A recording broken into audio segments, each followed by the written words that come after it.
So like it's basically just trying to showcase like that I could do like organic stuff, hard surface stuff, All the different parts kinds of texture, Hair. lighting, hair, fur, and all this stuff to say like, okay, this is my package. You know, Yeah. like I'm this good as an artist. Yeah. So if it fits like for the studio, That crazy. please hire me. Yeah. Hello, my friend, and welcome to the very first episode of the TPaulino Podcast. Currently, we have so many questions in the visual effects industry, as news are exploding with artificial intelligence, real-time engines, meta-humans, and virtual reality. So, what should we be learning next? Is real-time taking over? Is AI going to enhance our work or eat our lunch? And these are just a few of the questions that this podcast seeks to answer. And today, joining me in this journey is Vinicius Favero, an awarded creature modeler, mentor at Think Tank Training Center, and a professional working in industrial light and magic. Also, my co-worker and friend. Here, he will give his perspective in a few of these questions, talk about his trajectory, art, and work, and I'm sure that just as I was, you too can be inspired by that. Now, without further ado, here's the podcast. Enjoy. All right, man. Thanks for participating on this crazy adventure here. And we're actually, I have to take this out of the way because we did it like 20 minutes already of a discussion. And we have a little bit of a glitch, but it's all right. That's a good warm up. It's the first time. So yeah, that's what to be expected. Yeah, But people won't see it anyway. But anyways, man, I'll start with this more of a abstract question, which is, what do you think is what's the definition of being a 3D artist? How do you see it, either in a poetic sense or like a strict definition of your role in the industry? However you feel like it, you can talk about it. First of all, like, hello everyone. Yeah. And I think like as a 3D artist first, I would say it's a good way to put out stuff that you have in your head and make it look real, you know, because like when you have like a dream or something that you want to visualize it, normally it's hard for you just to write that down, or if you're an illustrator, just to illustrate that idea.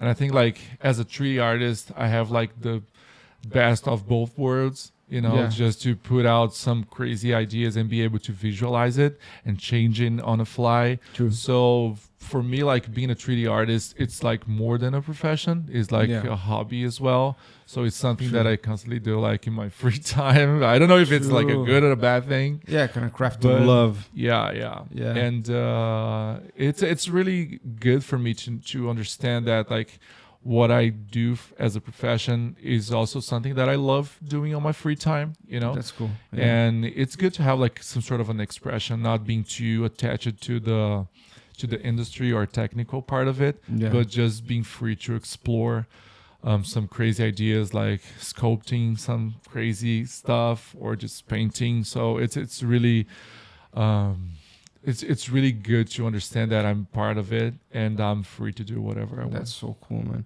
And then nowadays you deal mostly with the part of modeling, not too related with the texturing, or are you currently like, do you still do both them professionally and in your free time? Is it possible, or is it even possible to detach this two, right? We try, like I think I try as hard as I can just to detach like the two things. Yeah. Because as I said, like personally is like almost a way to express myself, you know, other than just talking. So I have to express myself, my ideas, my feelings through my art.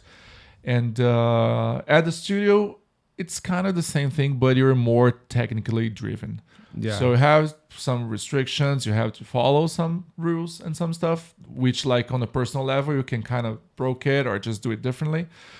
But I nowadays, like in my personal job, I would say like my personal work that I do at home, I try to focus on everything like not as a generalist, but like more modeling, texture, look dev, just to understand like the whole thing and try to pour out like the exactly picture I have in my head, you know, like as a 3D piece. But professionally, I am a creature artist, so I'm just dealing basically with modeling. With nowadays. modeling, right? Yeah. But on the personal side, like doing our personal work, it's hard not to put out or just to put out models or so I understand what you're saying, like doing the texturing and doing the look dev. That's something that you gotta do. Yeah, and at the end of the day, you gotta do a little bit of everything, you know. But I think like I use that free time to evolve also on my modeling. Not also like as a technical part. So and like a more of storytelling, just put like more feeling into it, you know, because like once you get like more natural or more comfortable working with like what you want, like specifically in this case modeling, your professional work will be better. That's true. Even if you have like some rules to follow, you'll be more natural and you have like more of a identity to it. That's cool, man. Yeah. And then we gotta talk about the whole path that brought you here. I guess there's we were talking about this, like how people when they're getting started, like how we try to find people that are an inspiration or and that trace the same path that we did or that we're trying to. The thing is, it always seems like a little bit of magic or like a dream to be achieved, and we kind of feel that's. And most people will tell you that actually, like, this is just a dream, right? This is just a it's something that doesn't exist here, especially for guys like us that are coming from Brazil, that has a small industry. So you started there, and what did you do for university? I did like back in the day, like as I said, like as a kid, I always tend to like do drawings, you know, like and be more of the artistic part. Because like as I said before, my mom, she's not a painter. But like she's a journalist, but like she loves to paint as well. Oh, cool. I didn't know that. And my dad, he was a programmer. So it's like a more technical part. So like it's a mix of both. Exactly. Yeah. So I'm kind of like a merging of these two abilities, and just to be like kind of a technical, kind of like a artistic part.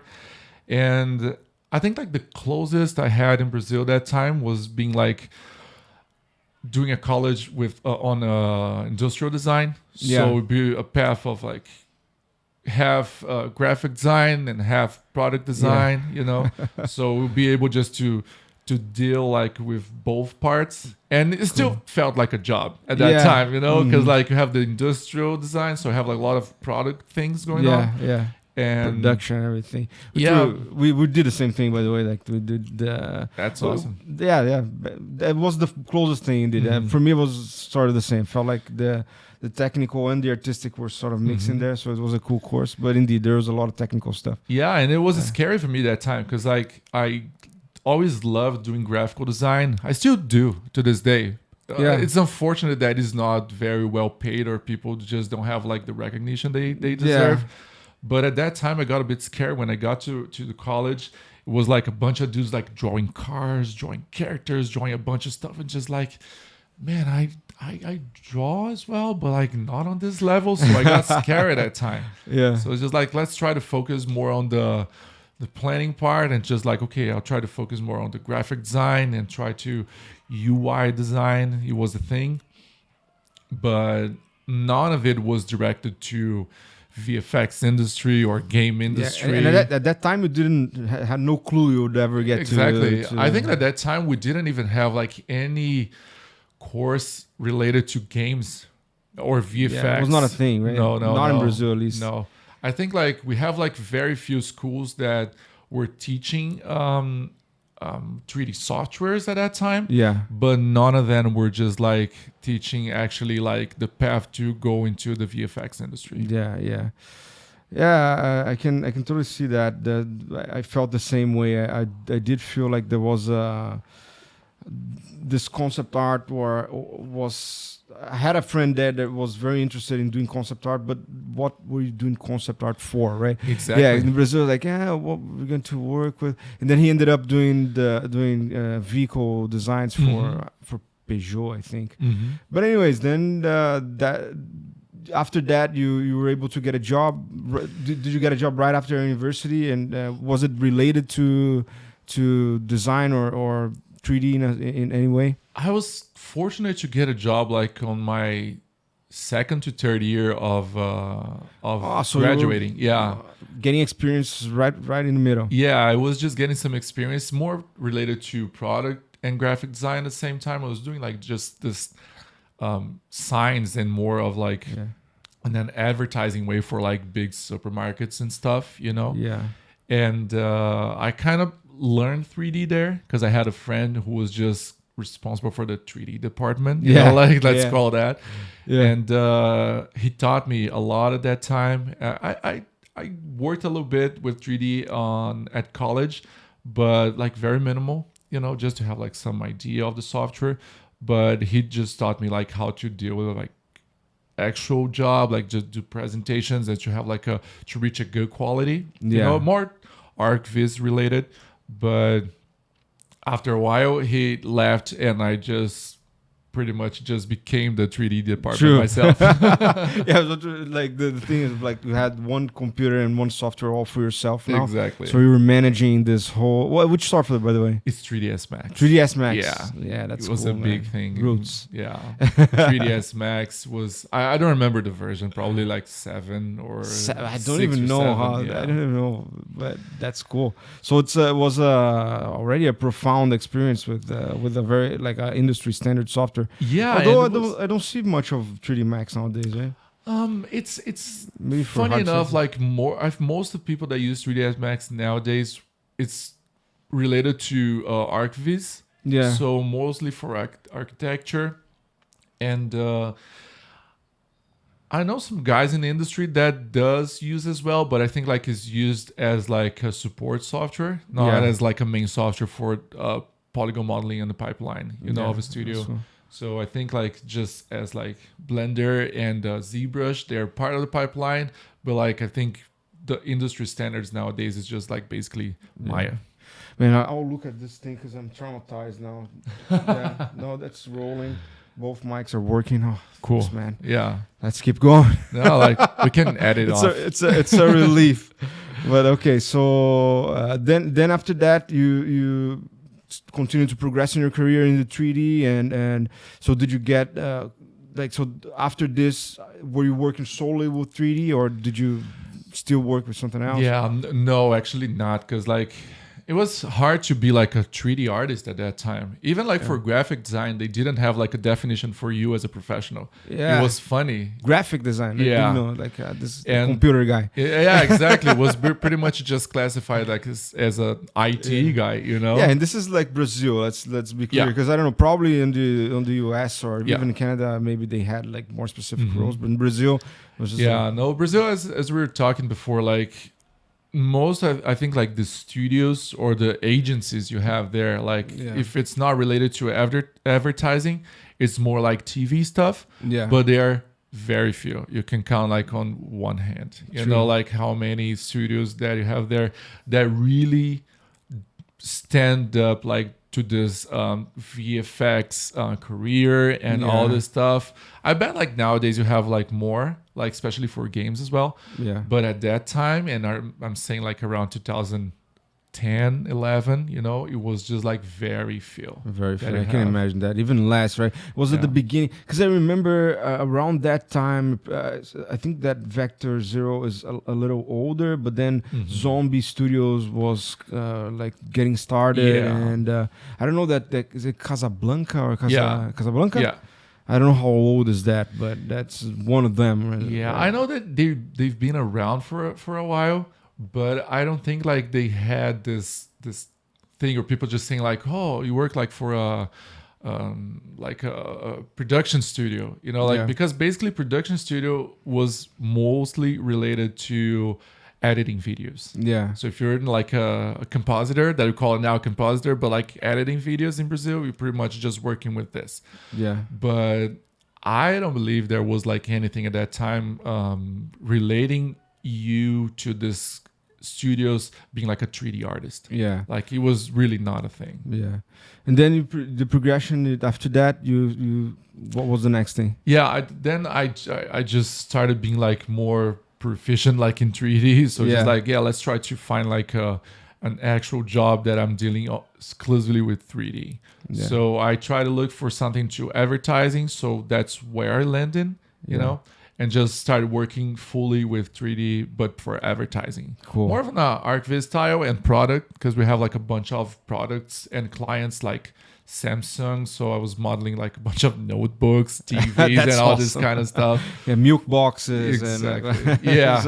That's not for Samsung, of course, but yeah, that's like food advertisement in Brazil is also huge, right? Yeah, for television and and I think like not just throwing anyone like under the bus, but like in Brazil, like I think like this industry, like this advertising industry, because it's like basically the biggest industry we have there, like with related to VFX, they really invest in it, like being like in advertising, you know, like it's really funny when you compare like the advertising from Brazil like to other countries. Like we have something else, but I think it's because like we invest more in that area. Yeah, I think that because we had this like monopoly of television in Brazil, which was so everybody watched television at some point. So whatever you did, and you had like this short span of time that you could do the advertisement. So the competition for quality was very high, and free TV as well. Because like cable TV, I would say that it wasn't a thing,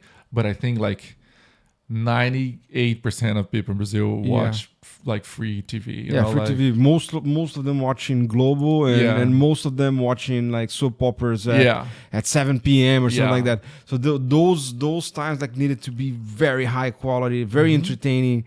And I think that's the at least it seems to me that could be a reason why. Yeah, I think like the last episodes like of a soap opera in Brazil is like compared to like Super Bowl, right? That's crazy. But I don't know if that's the thing anymore. Nowadays, I think after Netflix came and people just like, maybe we can just choose what we want to watch, or like watch like more interesting stuff like on the different genres. I think like people just steer off from free TV. Cool. And what was your last studio in Brazil? My last studio, to be honest, was like this one that I landed in advertising. I worked like for 7 to 8 years there. Oh, cool. So it was a long experience. Yeah, it was a long experience. So you got the opportunity to work a lot. I work a lot of advertising. It was like a small studio, but as I said before, like I was comfortable working there. Yeah. Because I basically were the 3D department, just so I was dealing with a bunch of stuff. I was able to just coordinate some campaigns like for advertising. It was like really cool doing like art direction and stuff. And after that, like around 2015, 16, I started to look for something else because I noticed that the company was like in a decline. You know, they were kind of failing on what they were doing. And I was looking for some freelance stuff. And just trying to look for more of a, as before, I was a graphic designer trying to look at more of a 3D specific stuff. Yeah. And right now I'm a 3D artist trying to look more of like a character jobs to do. That's cool. So I started studying by myself, like some characters, some ZBrush and stuff. Yeah. And I was able to land a gig with Gameloft. Cool. Somehow, I don't know how I did that. But what, they contacted you, like, or were you applying? That's the funny thing. I didn't apply for anything. Yeah, at that time, I remember posting my portfolio on some website. I don't remember which site was, like some ArtStation, like. Yeah. I think it was 3D Hub before. Cool. And they saw like what I was doing, and they contacted me like, "Hey, do you want to just do like some character sets for us?" What a completely different world, right? Yeah. Really? Is it a thing? You know? That's amazing. And it was my first experience, and like that was my turning point, saying like, okay, this is like an actual job. I'm able to live like from it, you know. Yeah, and still you also had the language barrier and the stuff that was.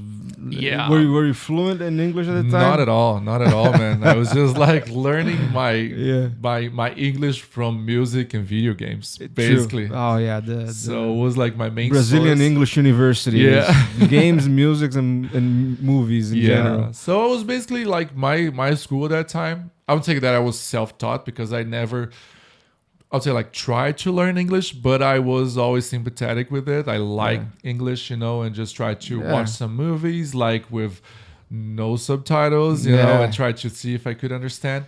But my first experience talking to someone that was just talking in English was like this one, like this interview that stakes. I have. Yeah. High stakes, super high stakes. I was super nervous. I barely formed like a sentence, you know, like I was just trying to answer as clear as possible. But that was like another barrier for me for sure, because I was afraid that people just saying like, okay, you know how to model, but like, can you communicate? Yes, exactly. Can you be a part of the team? And that was something that was like open eye for me, because like most of people just like, especially from Brazil that don't speak English, have this barrier, say like, oh, but I cannot land a job outside of Brazil because I cannot communicate. If you know the basics, people are not interested if you know how to talk. If you know how to write, or like the minimum, if your work is outstanding, exactly, you can do that. You know, let's say the work is more important than if either you can you can communicate or not. Although I would believe that in like the more high level jobs you're trying to achieve, communication starts to be more and more important. But because like as a freelancer, most of the freelancers I got at that time was just like basically only by email, like communicating by email.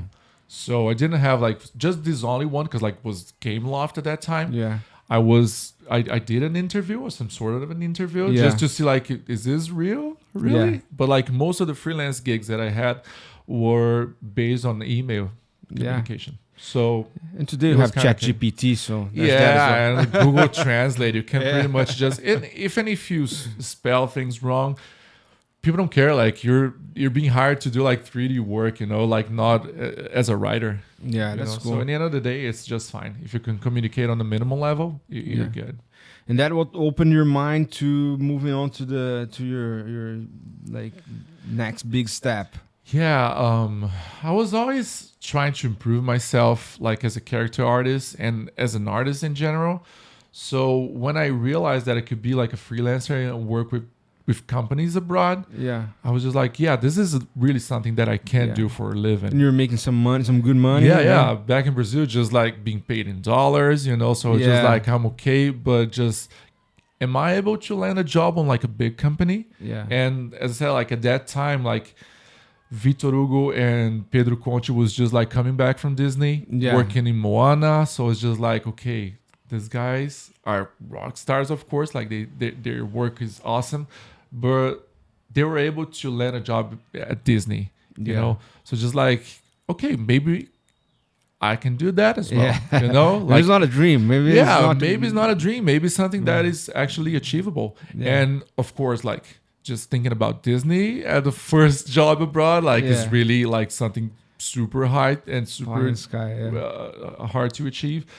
But I said like, okay, like baby steps, let's start from scratch. Like, what do I need to go abroad? You know? So just like, maybe I need to upgrade my skills, you know, maybe just do like some courses or something abroad just to understand the market, understand how things goes. And what do I need to land a job in another country? Which is crazy. Or it was crazy. And then you got you went into the course of think tank at the time. That was a choice to solve this training issue. Yeah, that time like I started looking for some artists that had the same path that I was trying to do.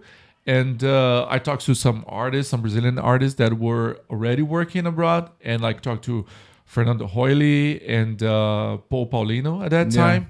And Paul was just closer of what I wanted, because like he was a student at Think Tank, and he was doing amazing, and he just landed a job pretty quickly and just working right on after that blockbuster movies, And Fernando Hoyle was just like head of like Seagulls Fly Studios in Rio de Janeiro at that time, and he was already like a rock star. What was the position?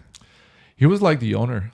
The owner of Seagulls Fly. Didn't know that. Yeah, and with a bunch of artists that we know nowadays that are like veterans of the industry. They were basically just packed at Seagulls Fly and Vitória at that time. So basically, he already just landed the job abroad, like without doing any study. Any courses, but because he had like a bunch of experience huge background. Before. But this was a drive for me, because like people saying like this is the actual thing. You can come here, or you can land like a freelance job and eventually moving here to get a job. So this is real. You can do that. Yeah, that's cool. So I started working towards that, and just like saving some money, just selling a bunch of stuff, just setting up like the whole setup that I needed to go abroad. Eventually, like in 2018, I just came to Think Tank just to study and upgrade my skills somehow. And that was the beginning of a second part of a giant journey. Yeah. Because like back to school, like after my 30th birthday. So. Yeah, that's we're talking about the fact that when you turn 20, from 29 to 30, something clicks in your mind. It was the same for me. I was in Brazil and I was like, okay, if I have to do this, it's now or never. Yeah. It's my last chance. After this, I gotta, stick to something. Yeah, man. And but it was definitely a good choice, I would say. Yeah, some people say that is like midlife crisis, but I don't think so. Oh, wow. Maybe you could do the wrong choice as well, I guess. But fortunate we did well. And then so there was a 1-year course at Think Tank, right? It was 1-year course. It was initially like just a mentorship, but I extended it later on. Oh, it wasn't a full like course on something. Yeah, I was trying to do like the full course, but I thought that like because I had some previous experience back in Brazil, and I already knew like the workflow with like ZBrush, Maya, and some texturing as well. It's just like I think if I do like a mentorship, straight away, it'll be enough for me. Yeah. So I came to Think Tank to do the mentorship, and funny enough, when I went to Think Tank, they said, okay, you can pick like any mentor you want. Yeah. Just like what are my options? And they said like, okay, you can pick like any artist from the industry. Just like, what? Really? So I had like a few options in my mind at that time. And I noticed that the very first month I was here, I was just like, okay, I'll start looking for a mentor. And my friend from Brazil, like Gustavo Gropo, was coming from Weta at that time. Like he was working at Weta in New Zealand, and he was coming here to work at DNAG. And I was just like, hey man, do you want to be my mentor? Cool. And it's just like, why not? I can do that. But like, how does that work? I'm just like, no, I'll just contact school and I'll see like how that goes. And like Gustavo at that time, like, and even nowadays, of course, like he had like an amazing works on his portfolio. I was just blown away, like with the quality of his works. I'm just like, I think it's the closest of what I want, as a mentor and to be like an artist as well. And we worked together like for 4 to 5 months at Think Tank. And I was able just to finish my piece and just start working and with like the right mindset to get a job in the industry. And it was super cool because like he was like a Brazilian guy that just went into Weta, and was like a huge studio that was referenced for everyone in the industry. And I was just like, it's a Brazilian guy that went through like the main studios in Brazil and just was able to go abroad, work in the main studios out there, and a huge inspiration. So for me, it was like super cool to work with him. Yeah, I didn't know, man. I thought that you were like on the same student path, but that's an interesting approach, because if you had the knowledge of like Maya and ZBrush and texturing, indeed that first steps of the course where you're just learning the very basics. Yeah, I think like if you want to go all over again just to fill the gaps, because like when you're self-taught, if you didn't do like any previous course, like you gotta fill some gaps maybe, you know. And it's always good to learn new things, you know. Like it's like time. The time you spend learning is not like a waste of time. It's just like you're investing in yourself. So like for me, my judgment at that time was just to do like a mentorship would be enough. Yeah. And I'm glad I was right. Cool, man. So let's what do you say? Let's try to do that thing with the portfolio. Let's check out. Yeah, absolutely. Because I think that's the point, right? Where you start to produce. We probably had some work prior to Think Tank, and then you have the stuff that you produced on Think Tank. Yep. And then the most recent stuff that we can have a look. Yeah, absolutely. Let's do that, and we can start. Let me just double check. Oh, good. I think I might even cut here because just in case. Okay. All right, so here you are. Yeah. The portfolio, the whole production of your artistic life, and well, some of it probably hidden here. Yeah, there's a bunch of things that I just.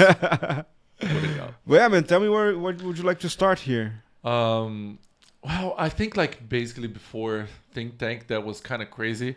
I like to start with this guy here because the first job that I did at Gameloft. Yeah, that's insane. Look at that, man. Yeah, because it was already like I saw many people finishing a course like VFS with something like this, right? So, yeah, this was before coming to Think Tank, so I was pretty much just still working with advertising, and when I landed this job, it's just like, okay, maybe I can try working with characters. Like, there's only with characters. With this very specific thing in Brazil that is actually not a very welcome thing on the industry there, because like basically you need to do like everything and be like a generalist. True. So you have like the concept art here and some of my takes on this game. And this is the launch of the game here, like advertising of it. But really cool, man. As you can see that there's a lot of the details already in texture and at that point I was basically focused more on modeling because was my strongest skill at that time. So it was just like, let's focus more on modeling. I didn't even do like the texturing for this guy.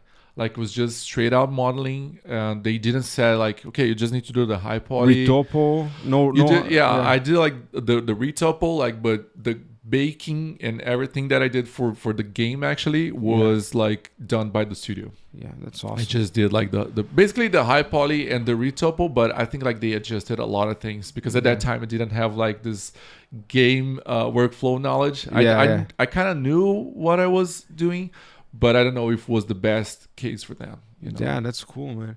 Yeah, I can see that. So the cloth here was all sculpted. At the time there was not even like it was marvelous design. This was like all sculpted. Like the whole character, I basically modeled it in ZBrush. That's crazy. Because I was trying to adjust my workflow between like Maya and ZBrush and do this back and forth. Yeah. But I think like for this one, it's 100% ZBrush. I believe. Cool, man. All right, let's get to the next one then. Yeah, I think like from that we can just jump into the blue guy that I did in Think Tank. Ah, so that was your main work at Think Tank. Yeah. Was it the one that got like awarded? Yeah, the year after I finished this project, I just put this on the rookies. Yeah. And I got second place. That's so cool. Yeah, it's very competitive, man. There's a lot of great work that's coming out of this. Yeah, I remember that time they saying they have like 10,000 entries or something like that, like something crazy. I was just like, oh, that's really tough. It's very hard to compete, right? Yeah, but also there's a lot of it's since it's students, but still it's a gigantic achievement, and you can see the quality. For me, it's a beautiful work, man. And as you said, it was all through mentorship. It's a different path. Yeah, this was like all through mentorship. And another thing that I always want to point out to my students there at Think Tank is that this piece was not meant to be like in a production. Like it's for a movie, but like I did on a movie like film workflow. But I'm trying to say is that like this piece I did exclusively to display my skills. Yeah. You know, as a modeler, as a texture artist, as a groomer. So like it's basically just trying to showcase like that I could do like organic stuff, hard surface stuff, all the different kinds of texture, hair, lighting, hair, fur, and all this stuff to say like, okay, this is my package, you know, like I'm this good as an artist. So if it fits like for the studio, please hire me. It's great, man. Look at that, and all of the stages that you're talking about are looking good. And even can you consider this part here a look dev part where you're like analyzing the light, or would you say it's just a presentation? This is like I think like on this is mostly as a presentation. But I did a bunch of light and texture paths, like shading, try to study and evolve more of that as well, because this was done in V-Ray as well. Like it was rendered in V-Ray, so I was learning it as well. So was it a choice to use V-Ray, or was it because in VFS they used a lot of redshift because of the how fast it was? Yeah, that time like Think Tank had V-Ray as the main render Default for the school. way. Because they have like a partnership. So and I think that the V-Ray also has GPU accelerator, or not even accelerated, just straight GPU render. Yeah, now they have That's so cool, man. Congrats, yeah, this one were like straight like CPU. Shit. But yeah, this is another project, but we can go back on that way. Yeah, man, that was huge. That was definitely a huge jump in quality. You of course you had quality before, but the dedication. I think that's what I always say when people ask, like, the fact that you're dedicating like 1 year or 8 months or whatever amount of time you're doing. Because if you're doing it on your personal time, you're usually not as dedicated, right? Yeah. Because like normally like the free time, and I don't have much free time now, exactly. You know. now even worse. Now with the family is even worse, man. But like it's hard because like especially when you work at home and you don't have like a goal, because like even working for a studio, you have like some deadlines. You gotta work for like your salary, you know. So you gotta do that. But when it's personal work like this, it's hard to be driven by like it's hard to have a force to drive you through that project, you know. Normally you start with like some excitement, and towards the way like in the middle of the path you just like I don't know, I want to start like something else, or I'm tired to work on this thing, and that's absolutely when you have to stick to the path and finish it, even if it's not like on the level you want it, but like if you finish one piece and you start another one and try to finish the second one, you'll be always evolving, you know, like, because if you start something to the middle of it and just leave it unfinished, you never evolve. True. You know, you never evolve. You gotta finish if it's not the level that you want, but you gotta finish all your pieces. That's true, and that's something that I have to tell myself sometimes as well, because or most of the time, because it's especially when you start to get into a more refined type of work, then it starts to get even more time consuming to achieve, like when you're trying to do work that is better, or at least that can stand up to work on the industry. You start to make contacts on the industry, start to get your LinkedIn full of incredible artists, and then your mind's like, okay, so what am I presenting here? Am I presenting something that is good enough? Exactly. So it's always hard, I guess, because that's what goes through your mind on each step of the way as well. Like, and another thing is, like, when you want to get better, you always have to study a new thing. You always have to learn a new thing. So most of the free time we have is just like learning new things and never actually just putting it to practice. You know, so you're just learning. I'll learn more anatomy. I'll learn more, I don't know, like more shading or more look dev, or learning a new software. It's like, Houdini to do like grooming and stuff, or learning like Unreal for real time stuff right now. We're always learning, but like just stopping just to put all this knowledge into a single piece and just like, okay, I'll finish this thing. Yeah, it's really hard. Yeah, because you gotta make choices. You cannot do every single new thing that comes out, and like, and there's gonna be a lot of them.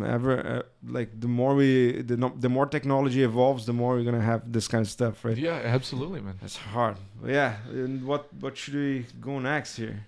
I think like most of these characters I did after this guy was like studies for like likeness.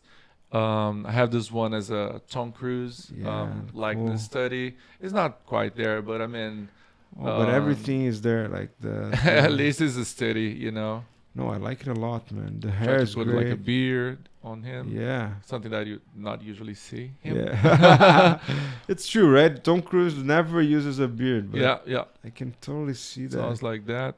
He should.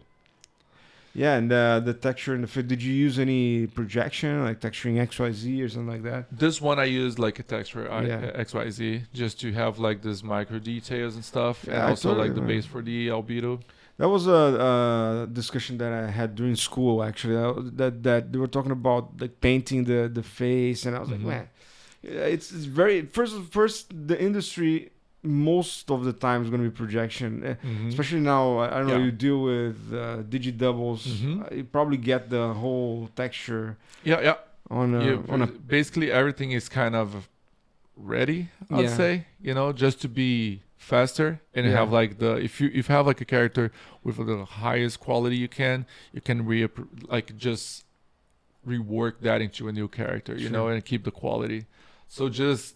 There's literally no point in just like reworking everything again. Yeah, you know? It might be interesting to know. I think that, but but you can always mix techniques, right? Yeah, because like it's the case of this guy here. Yeah, because like when I was studying for like this guy. Yeah. There are no projections. Like this one is all hand sculpted and it's looking amazing. Look at that. Yeah, because this one I was just trying to do like just to run in the opposite direction. I was just like.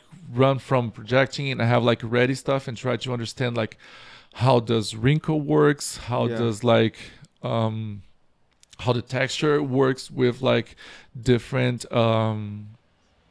like displacement levels, like multiple displacements. So I was trying to basically just mimic skin just sculpting by hand, you know. And it's a technique that Anthropos talks a lot about, right? Yeah, it was like the Chris Costa course at that time, just learning how to. Oh, you did it? You did it as well? Yeah, at that time I did like this. He's like second or third class. Oh, cool, man! Look at that and the whole pose thing. Yeah, I decided to go like with the full character. Yeah, like might somehow. as well. Yeah, might as well, right? But look at that! It's beautiful, man. Amazing. Yeah, it was like a really interesting stuff because like in the end of the day, even if you have like all the wrinkles for X, Y, and Z and all this micro detail, you still have to know anatomy, still have to know the basics, still have to know how to place them, you know, because if you don't know that, you're pretty much just painting whatever you have. Yeah. And to be honest, this is not a phrase that I said before, but like, people say like if you just have like a bad model with a bunch of these details X, Y, and Z is the same thing as like sprinkle a piece of shit with gold, you know?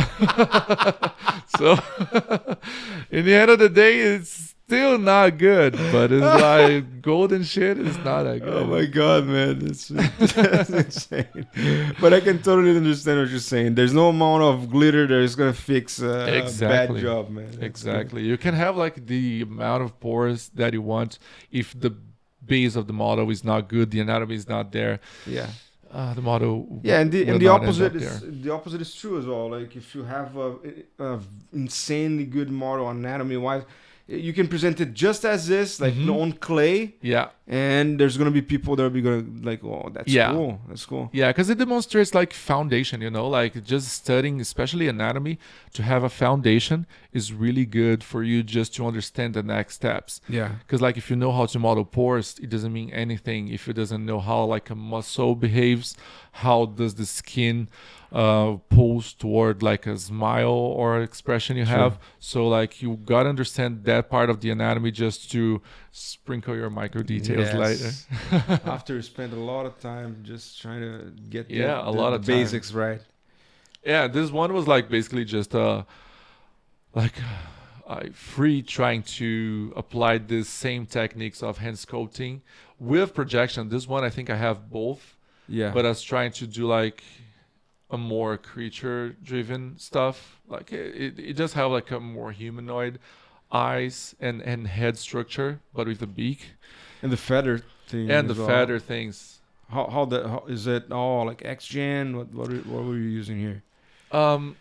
Funny enough, like the main feathers for his head is modeled in ZBrush. Modeled in ZBrush? Yeah. I modeled them in ZBrush, just placed across the head, and just to fill the gaps, I did an X-Gen pass. Oh, that's great, man. We have to have like both going So you on. have, just to fill up the...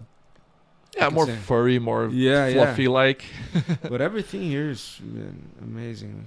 The concept, everything was yours, right? Yeah. This one is like I'd say original, but like I was trying to do a character that, because I'm a big Star Wars fan. Yeah. And like I was trying to do like an original character that could fit on the Star Wars universe. Cool. So it's just like they always have like these aliens that kind of resembles to some kind of animal, you know. You have like Admiral Akbar, there's like a fish, you know. Cool. So it's just like, let's try to do like a bird creature. That's definitely something that I can see. I could imagine on a Star Wars movie or on a Mandalorian episode. Yeah. Cool, man. Look at that. It's so cool. Yeah, this one is one of the ones I didn't finish. Yeah. Like I'm still just I didn't finish this. Yeah, it was just exploring with some shapes and some look dev and see like if I could get like a better or like a different approach to it, you know. Yeah.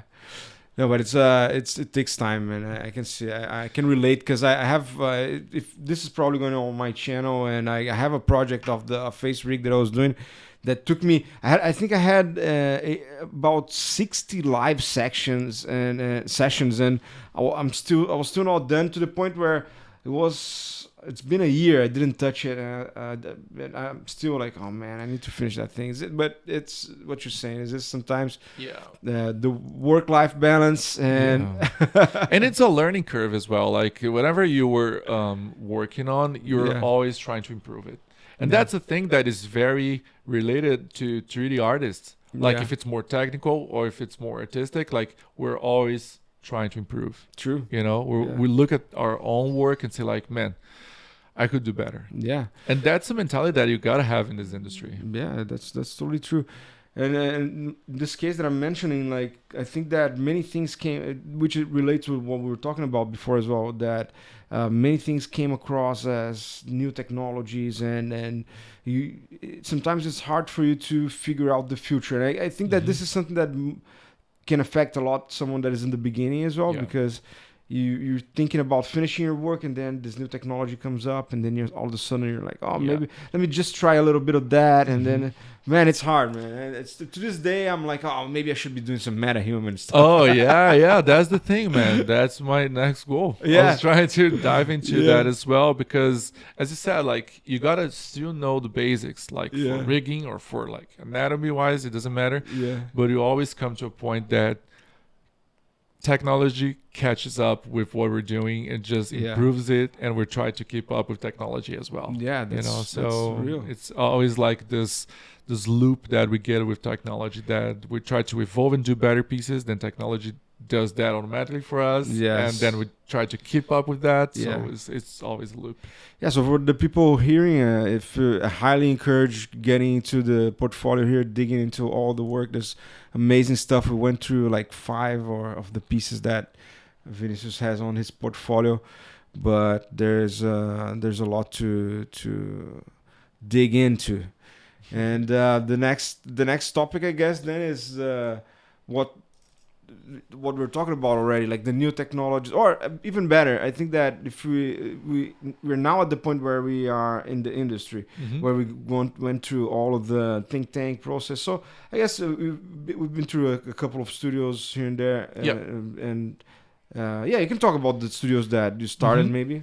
Yeah, absolutely. After finishing my piece, like, and dealing with some stuff like documentation and stuff, like after I finished school, I was able to do like a bunch of different interviews, you know, like specifically for modeling, because that's what I leaned toward like more. Yeah. And I think like I did some interviews like across all, I think I would say like all studios in Vancouver, but like a bunch of studios. And I was able to land a job at Icon at first. It was like my first studio, and more like cartoonish stuff and doing like more of these preschool shows. And after that, like, it was a great experience because like I didn't have much experience with cartoonic stuff and like more of this simplistic look, you know, being able to interact with like riggers, and got to see like my work being animated and how the modeling and texture that I did for the characters at that time were dealt like for the show, you know, to being animated. And it was like a really cool experience, but my dream job was always working with films. Yeah. You know, so I just kept looking for it, and I eventually got an interview at Scanline after that. Oh, cool. So I just went to Scanline, being fortunate to work like on Ryan Reynolds' movie like The Free Guy. Oh, cool. And a little bit on Kong vs. Godzilla as well. Oh man, it was that's like insane. The first movies that I got. So you like, already got into some big stuff. Yeah. It was scary enough, you know, just to be part of these productions. But like the industry is very welcoming, I would say. Yeah. Like you always learning inside of the studios, you know, like you gotta know the basics, of course, to get into the studio. But like you're always learning the pipeline, the proper workflow that I did like for each show. And it was really cool. It was a really nice experience. It was a short one, unfortunately. Yeah. But after that, I just came back to cartoons as well, working on Atomic Cartoons. Atomic Cartoons, cool. Yeah. And when was the I don't even know if we can say the word, but the pandemic thing, the whole, you know? Yeah. It was right after I left Scanline. Right after Scanline. Yeah. But did you get any hiccups in the career? Like, did you lost the job because of that, or I was fortunate that I didn't. No, because like right after the pandemic started, I think I got a job like right on when the pandemic started. I started a job at Atomic Cartoons. Yeah. So they have some really nice shows coming out, because like all the productions were like stopping. Yeah. And just before that, we have like MPC closing here in Vancouver. Oh, true. So there was a lot of people in the market. Yeah. So like animation market just spiked up. Huh. So animation was just like bunch of projects coming up. Like Netflix was just firing out like a bunch of animated shorts. And so Atomic Cartoons was like a very fortunate studio to have a bunch of productions at that time. Yeah. And I was working, I think I worked like 3 or 4 months from the studio, and they just like, okay, you can go home, and we work from there. And at that time, okay, as a freelancer before, I was okay working from home, but like it was still like a very odd experience. Yeah. Just to working for a studio here. I just moved from a country just to work here in the studio, and I'm working at home. Yeah, you know? That was completely crazy. It was kind of crazy at that time. But fortunately, like for me, it didn't hit that hard. Yeah. Like for professionally, it didn't hit that hard. And you still kept working on it. Yeah, I just kept working. And at the time, so right away going into Atomic Cartoons. Yeah. That's and I was like super fortunate to have like the Atomic Cartoons job during the pandemic. And later on, like I worked for 10 months in Atomic Cartoons. Then I got an email from ILM. Oh, cool. Yeah. So but were you, of course, you were applying, or was it they found you? Yeah. For ILM, I was applying. Yeah. Because it was my dream job. Yeah, of course. Since I was a kid, it was just like not just being like a Star Wars fan, but like Jurassic Park and all the blockbusters. Like ILM was really like a studio that was breaking some technology barriers at that time, and just finding cool ways to do new stuff.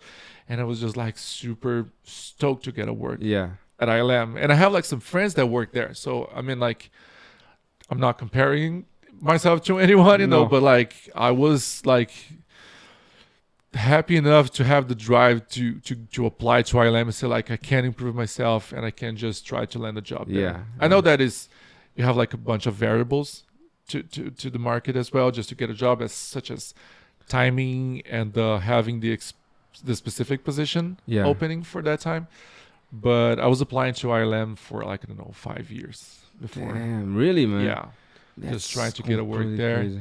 And so basically we got out of think tank already applying for ILM. For ILM, yeah. Yeah, dream job for sure. Yeah, I was trying to work that. I was having like some I had my mentor at think tank, but I had like some other mentors at school that worked at ILM as well, and just always trying to reach out to them and say like, how can I get a job at ILM? You know?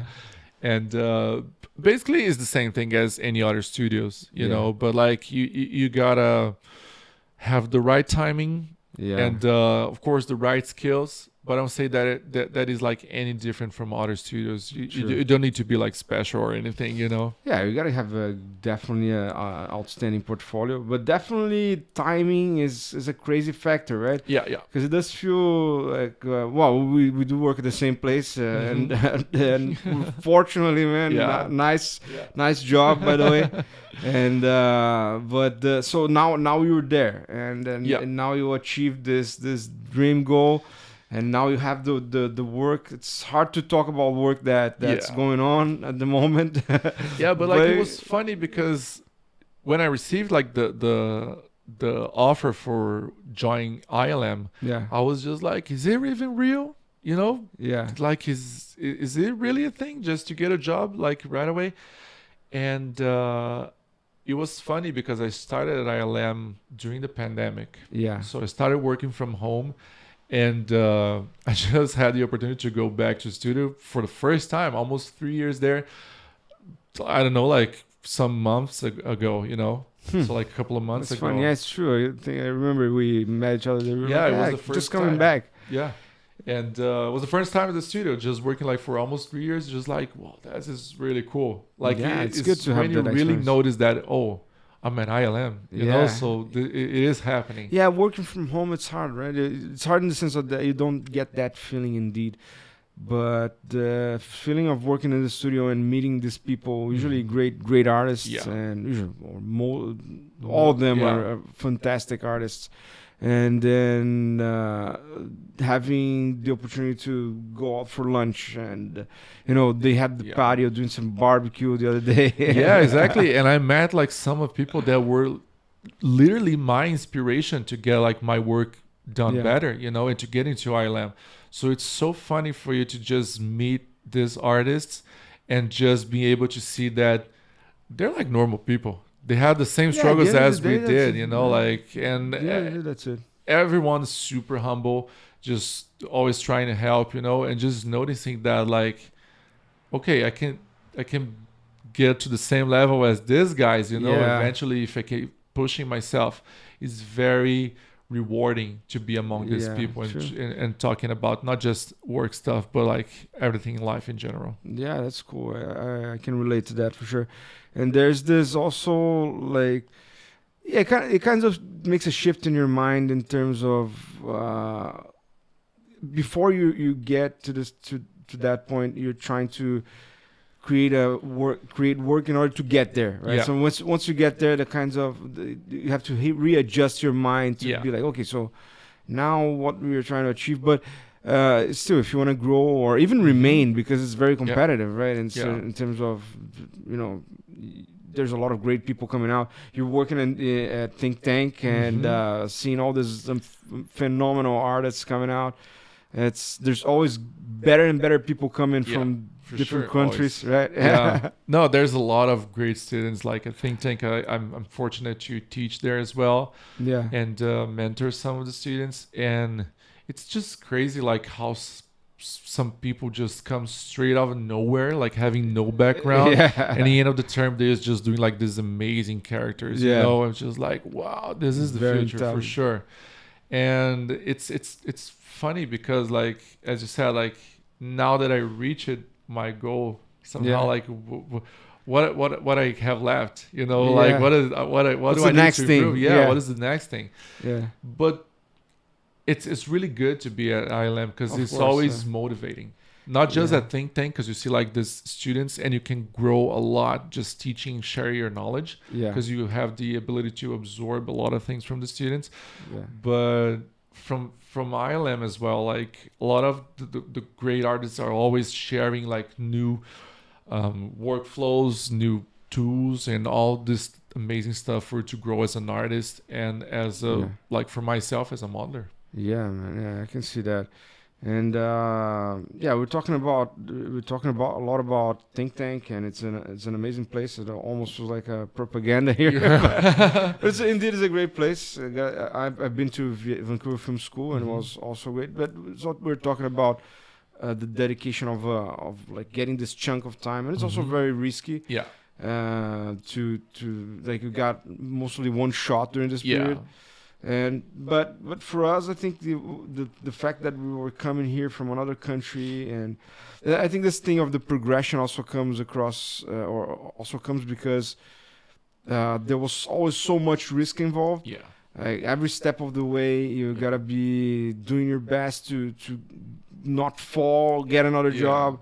And although, it's still, we're not, we're not 100%. Not 100% safe, Yeah. right? It's hard, but it's, because that I don't know if that's anywhere in planet Earth. That's a thing where you got a job and it's fine, right? Maybe even if you are in Brazil, it's still gonna have risk. Yeah, and again, like you gotta have some ambition in your life as well. Yeah, you that's know, true. I think like there are some people that are pretty comfortable where they are, and that's totally okay. You know, but I've seen a lot of people that want to grow, not just as an artist, but like as a professional in general. Yeah.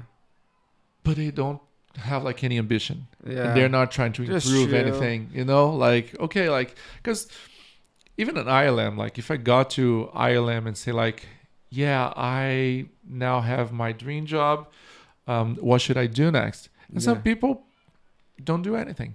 Yeah. Some people just stay there and just do what they're doing. And that's totally fine as well, because they're serving their purpose.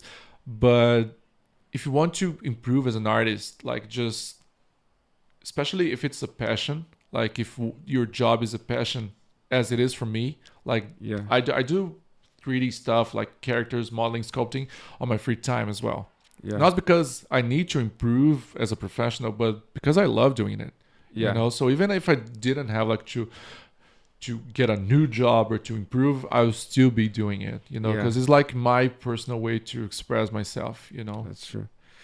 Yeah, cool. So I think that the next logical topic is to talk about this new softwares and everything that's coming up on the industry, because there was this huge path that you did to get here, and then there's also now the whole perspective of change in the market because of AI technology or new softwares that is coming up. I don't know. We used to deal with ZBrush, Maya. Mm-hmm. Now all of a sudden we have like Substance wasn't really competing with Mari, but now Substance is kind of. So how do you see this? Do you use, for example, Mari for everything? Substance. Let me just double check. Everything good? We're good to go. Yeah, I think like the softwares evolved like in a crazy way these last times. Yeah. You know, like because like I would say like in a couple of years they evolved more than like the 10 years before. That's I can see that. Yeah. And especially because like production are so demanding nowadays for quality. Like the you can see by Marvel movies. Yeah. Like after Marvel movies came up, people were, not that they wasn't trying to improve before, but like most people were okay with the quality. Yeah. But now they have like a bunch of TV shows and movies that have to have like this outstanding quality, you know, that we can't distinguish between like what is fake and what is real. And this is leads to a whole new topic that like where all these tools are evolving to, you know, like where are they going towards? Yeah. Because like they're making our lives as an artist easier. Yeah. But at the same time, viewers are demanding more quality, and you're just like you have to evolve to keep up the quality. Yeah. And with all this streaming and social media going on, like if you don't have like you can have a good show with a good story, But if the VFX, like the CGI, are not up to some of these Marvel movies, man, you can screw like a whole production only because CGI. Yeah, that's true. And it's kind of crazy because like if you watch like some Godfather, for example, you have basically just editing. You have like no VFX, no CGI, and it's an awesome movie. Yeah. And I think like people need to understand, like, just to appreciate like a good story besides the VFX. Even if the VFX are like on a B side, you still need to be able to enjoy the story, because like the tools we're working nowadays, like it's the same tools I work at the studio, I work at home, like basically Maya, Substance, Mari, and it's literally like a combination between all of these tools, and I think the crazy part is that like the same quality you achieve at a studio, you can achieve at like in a single man production. You can do it at home. As long as you have like a year to work on it. The only thing is having time. But like if you're no rush into it, like you can achieve like some crazy quality at home. Things that you were unable before because you have to have like super powerful machine or like a render farm to render all this thing out. But like with Unreal 5 right now, you have this crazy real time thing going on. Yeah, that's a good leeway, by the way. So we got there. Now we have, because I think that these are the questions that I think a lot, because I was dealing mostly with Maya and then rendering, and so you did what's the name of the render? V-Ray. Yeah, and then I was dealing with Redshift, and then all of a sudden you start to get a real-time engine that starts to compete in a sense, not completely, but it starts to make its way into the movie industry through like the backgrounds and stuff. So how do you think this is going to affect your work, or what's the application of that with the Unreal Engine, more specific? I think it would change it completely. Because like most of it is because of games getting to a level so high just to keep up with movies, with some films. And now we have like the whole Mandalorian show just shot like in a real-time background. And this was like a turning point for like movies just saying like, okay, now we can achieve a much higher quality in like a much less time. In a very short time compared to just like having an environment rendered, have to shoot in a green screen, had to adjust in post, like in comp, like everything later on. And now you can have like everything on the fly, just like everything just changing in front of you while the actor is doing their thing, So this is like a real life changer, just like for film industry. And I think like for indie studios and people that just want to produce stuff at home as well, because you can get like a real good quality short movie in so especially now for facial capture with the MetaHuman animator. Like it's fine, because what I felt before with the MetaHuman, just the MetaHuman itself, because the only way you could animate it was either manually or using the cell phone, like Apple AR kit, I guess, the face kit of the cell phone. So it was good, but it still felt a little bit mechanic. But now with like it reading from video, dude, it's crazy. It's crazy. It's like really looking really good. So that does bring a lot of possibilities. But still, the question is in my head is like, what inside of the studios such as ILM, or like what is it in terms of humans, like creatures? How is this? Do you see this impacting your work as a modeler, or like how is this going to be integrated in the movie, or how do you see that for you? I think like the main process would be basically the same as we do, but I think it will speed up things quite drastically. because like we in the end of the day, like we still need to fit like the director's needs, like concept artists or like wherever the concepts come from. Yeah. And it for sure will have like a very good base for you just to work with, and especially having everything already pre-rigged and animated ready. We pretty much have like all the controls they're there.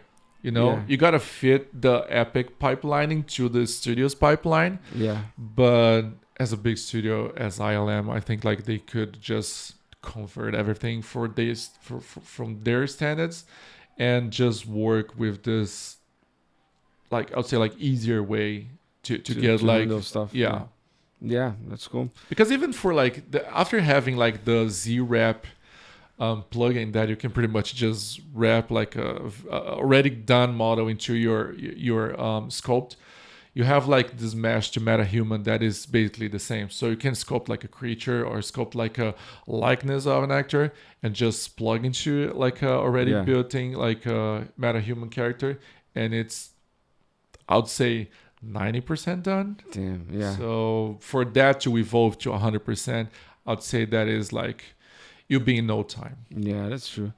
And how about this this whole VR wave that we see coming and going, right? We see stuff that, like, when headset releases, everybody sort of talks about it. And it's been long on the development and like a big promise, but now it's starting to get closer and closer. It's like we start to like have our first experiences with it.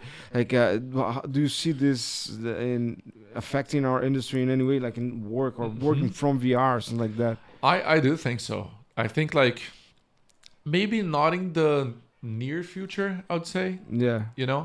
But not the way like real time took by storm the industry. But like I think like in a longer period, I think AR and VR will be a thing for workers, especially from home, because like having a monitor or having your workstation at home, it's way more complicated than just having like a VR headset. Yeah, you're gonna be walking around around your house, kicking your children, like, oh sorry.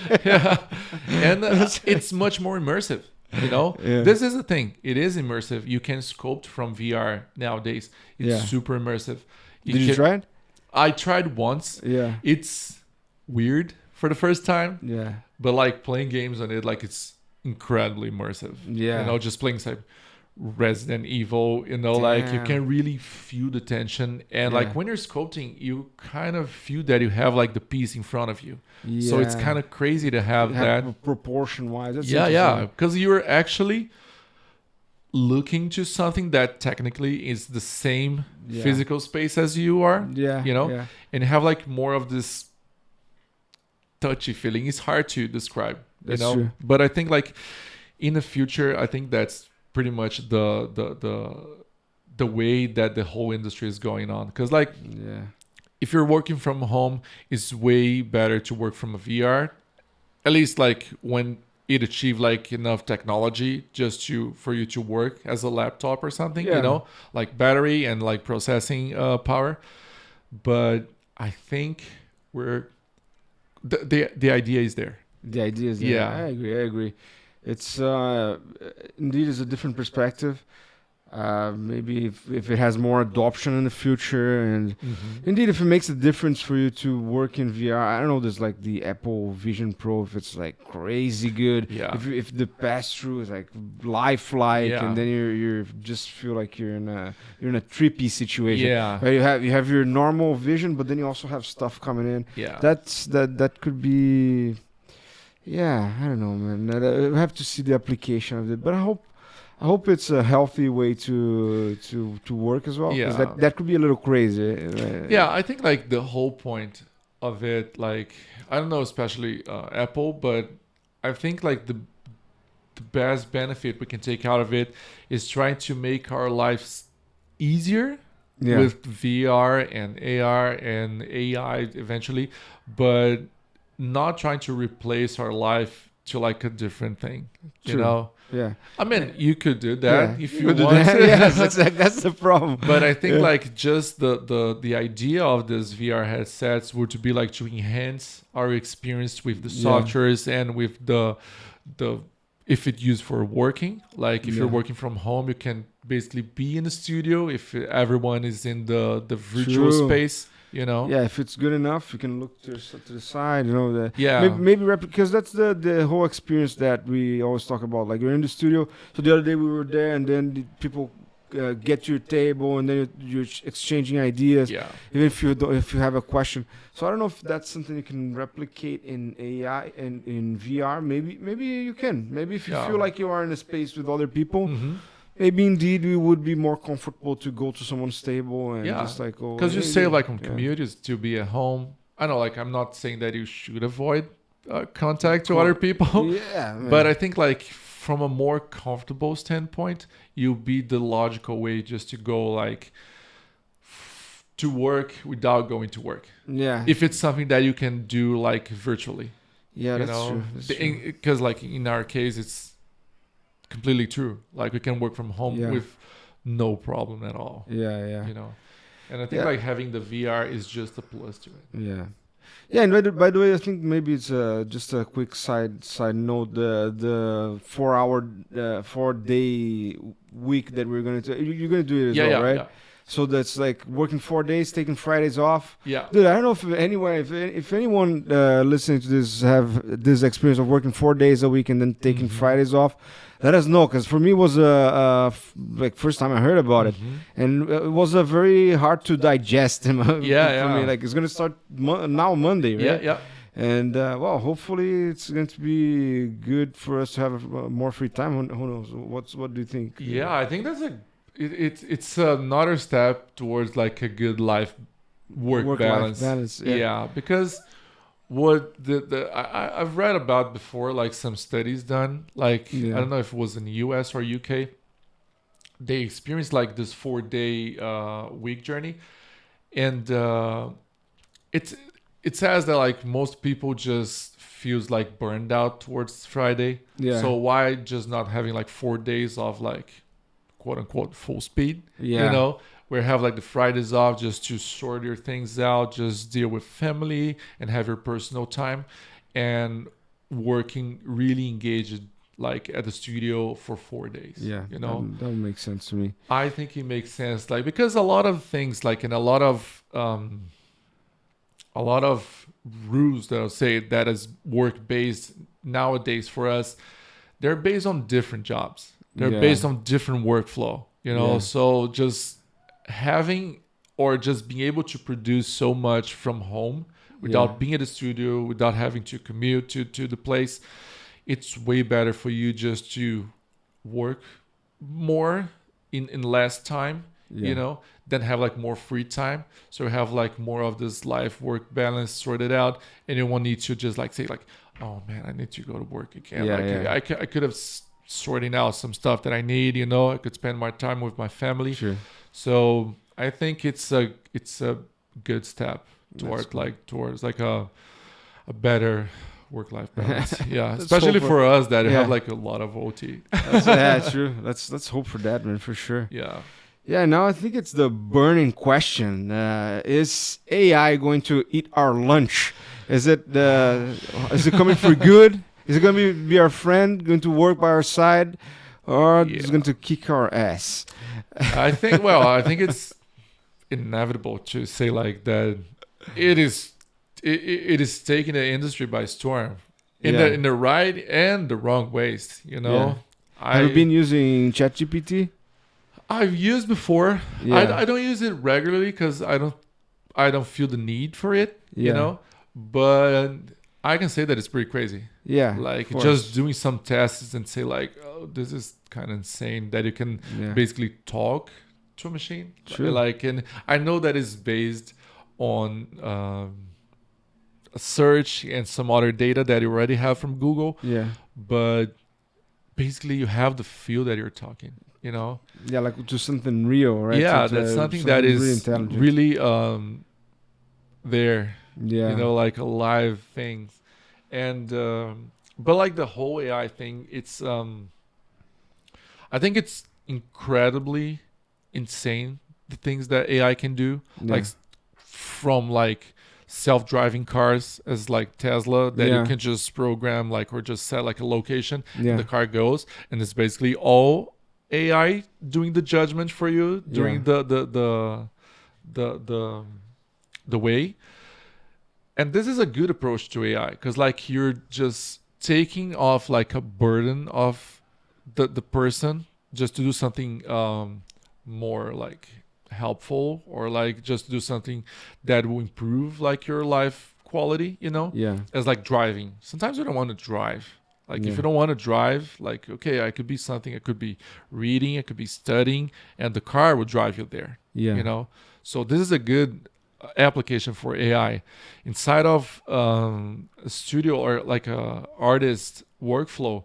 AI could be like you have like multiple applications to AI inside of that, because we deal with so much technical stuff that take our time instead of when we could be like just be more creative. True, that's and true. Just be improving ourselves inside of that, and AI could have like some more tools, just to help us with stuff that we just mostly spend time with technical stuff, not being creative. But unfortunately for some sides, like AI came just to, I would say, like replace some artists.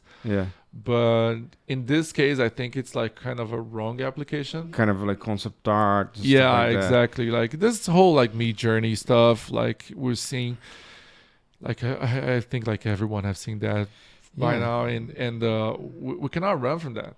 It's hard to fight against it, but we need to find a way to do more useful applications for this type of AI, instead of just replacing like a full job.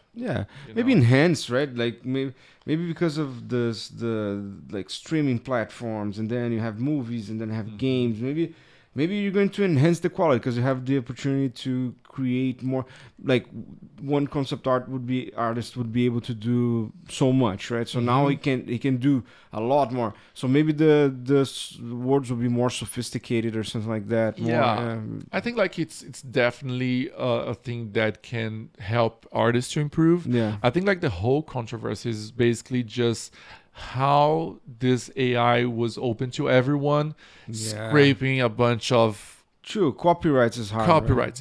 Just scraping a bunch of art from the internet, and see like, okay, like we have this database that didn't have the consent from the artist originally, and now you have basically the whole world using to generate new art, and sucking from our hard-earned years of study. Exactly. But I think like a good approach to AI would be, for example, just to speed up, like that's my approach to it. People out there are free just to comment, to say like the better approach to it. But I think like if you have like a tool that is able for a concept art, is just drawing like a concept for a character, for example, and you only feed the AI with your art, and it will be able to do like a turntable for concepting just from one drawing, like just generating and saving time for the concept artist to do that thing. It'll be a good thing, I believe, just application for AI, just to figure out different poses and different positions for the character, or changing like what this character will look like in a different light environment. You can change things faster, and and the concept art just will still be necessary to be there just to create some stuff, because AI are not creating, it's basically just shifting things around, like in a faster way than we do, creating or shifting things in a beautiful way, but still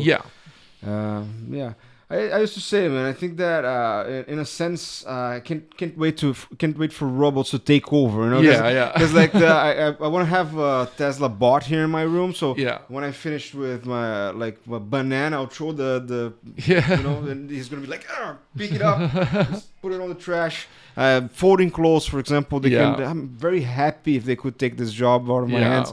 Even like the thing of like vacuum cleaning, we already have something. You already have something pretty smart. Yeah, to do these things around.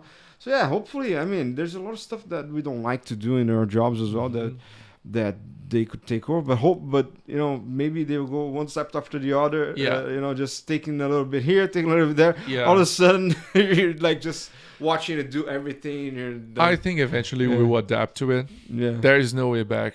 And even like, for example, in this podcast is just finish this and say like, okay, AI, just cut the clips that I need that talk about this thing and that thing, just match it that and just so much create time like saving. So you still being able to do like your editing the way you want, but like you still have like everything that should be revealed, or it should be like a more of like a more of a I don't know how to say that, like more of the most labor that you have just reviewing all the clips and all the stuff, just to let you do the creative part, just putting it together and just making everything work. That's true. That's true. So I think that's the mentality that we should have towards AI. Just help us doing like boring things and not being creative. Because like in the end of the day, like the entertaining industry is like you seeing how much human beings can be creative.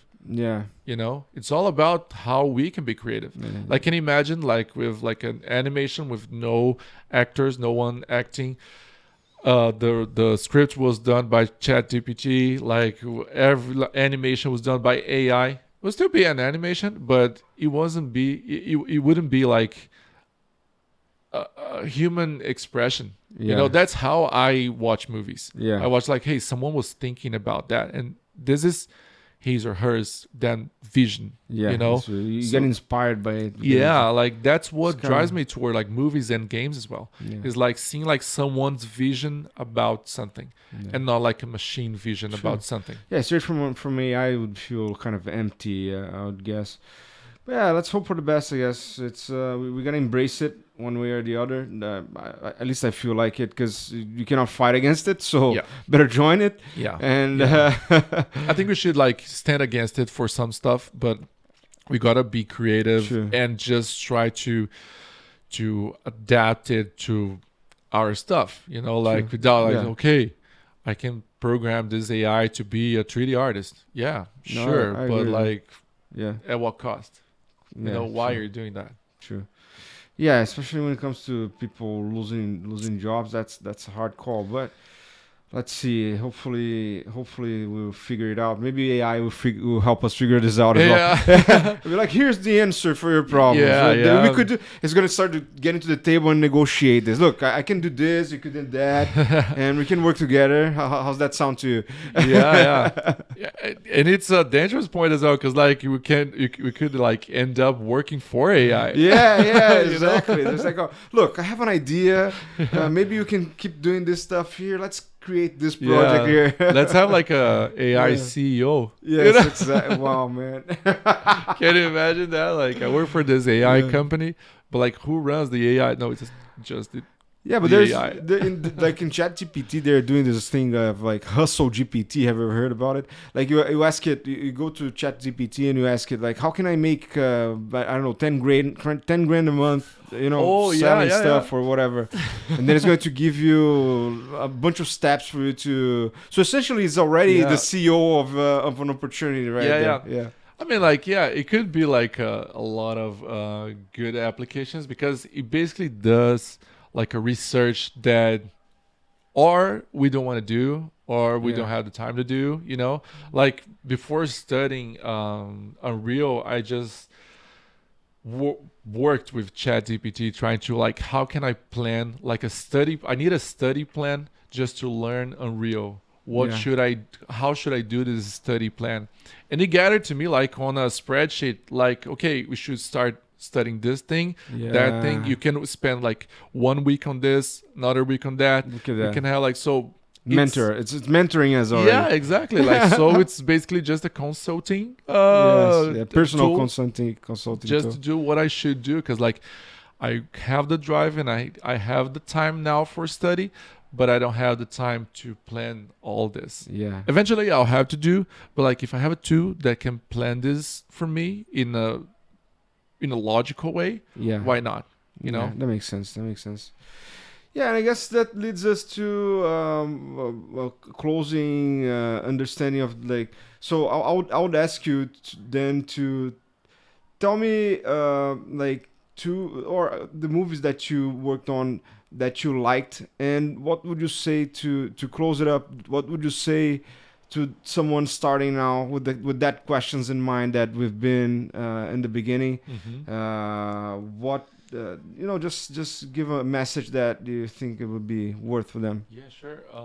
I think like the two things goes together because like my first blockbuster, the first blockbuster that I loved that I worked for was at ILM. It was like my first movie was Space Jam 2. Yeah. And it was my favorite movie as a kid. Oh yeah, that's so cool. Just Bugs Bunny with Michael Jordan. I always played basketball, so it was a thing. So for me, it was like, wow, I'm really working on like a dream movie, that I wanted.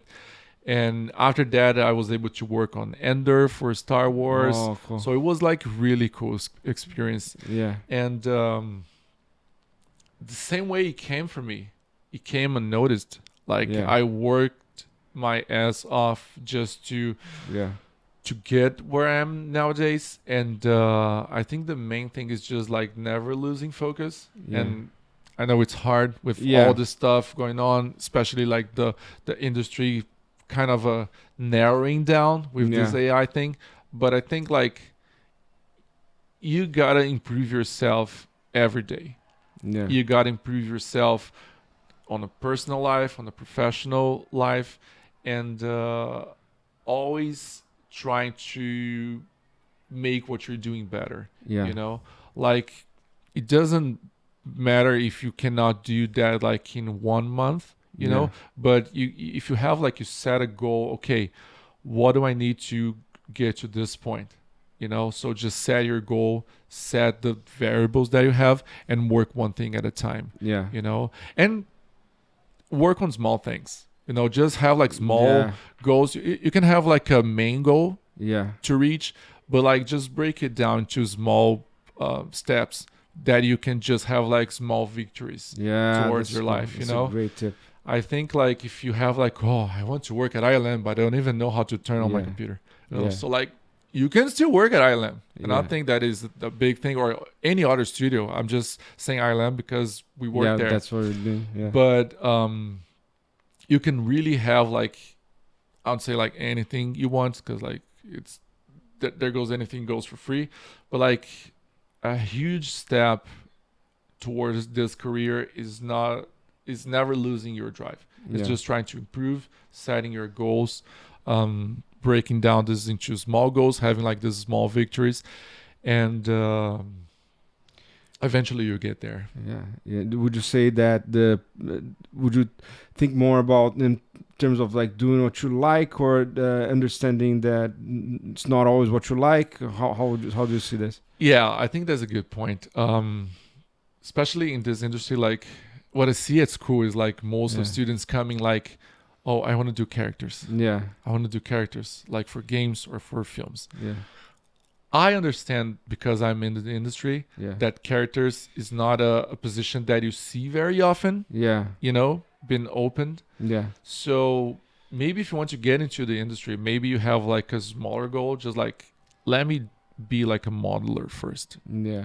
And work trying to improve my character skills, but I could land like a modeling position in a studio, then I can work my way up to be a character artist. True. That's cool. That's a great tip. And I think that's it's a long journey. It's sometimes hard to keep the vision like to the end goal. And even in our careers, definitely not over. Definitely not so, over. Yeah, we're still in the same struggle for sure. Yeah. The same tips that we're given here. It's good to rewatch this later and just listen again. Like, well, you gotta keep focused. I need to listen to myself. Yeah, we gotta keep pushing. We cannot stop this shit. Yeah, that's crazy. Well, that's an interesting thing. And I think that, and I hope that this is helpful for more people as we needed this kind of information in the beginning. Yeah. So, man, thank you so much for jumping into this opportunity. Absolutely, man. And just one last thing, like I want to say, if you're in the industry or starting, just be empathetic. Just try to help and share everyone around. That you see the return from that. Like from networking or just skill improvement, you have your comeback. Like when you help other people as well. That's amazing. Yeah, absolutely. Great way to close. It's been a great journey. Yeah. It's been a great time. Cool, man. I think that's it. Awesome. And 3, 2, 1. Cut. Yeah.